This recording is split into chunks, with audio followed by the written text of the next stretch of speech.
dati, actually, lagi akong stress sa trabaho, puyat, saan-saan. Kaya minsan pag tinitin ako yung mukha ko, parang tanda ko na. So, isa sa mga product na nakatulong sa akin, yung Lux Renew na front row. Bakit? Kasi combination siya ng 8 berry extract. Na pinagsama-sama mga berry. Siguro familiar naman kayo sa noni fruits. Goji fruits. So yun, yung mga yun, yung mga prutas na yun, napakaganda ng mga yun. Maganda sa katawan. So ang effect niya, pag pinagsama-sama, mas powerful.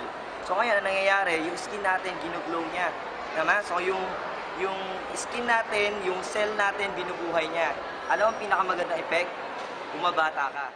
Most of the people have this kind of disease na ngayon, yung insomnia.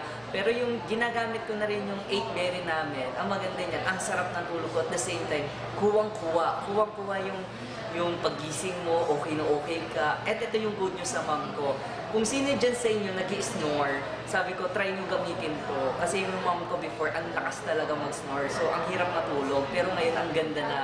At the same time, it's anti-cancer na rin for prevention, increase our immunity for the body, and many more. Before parang hindi ako nalilig ng Lux Renew, may migraine talaga ako. Especially kapag yan, napupuyan sa school yan. Pero when I started using Lux Renew, mas na-prevent na siya. So yun, thank you sa Lux Renew.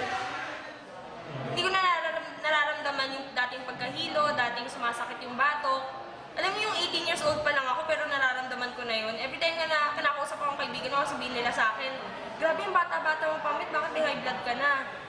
Wala akong magagawa kasi nasa dugo namin yun. Pero buti na talaga nakita ko yung Lux Renew. And at the same time guys, kung may kilala niyo ako 3 years before, baka wala na kayong balak na kilalanin pa ako ng dati. Kasi simple lang, kung ano yung itsura ko ngayon, ibang-iba yung itsura ko dati. And sobra. Ang laki na nagbago sa akin.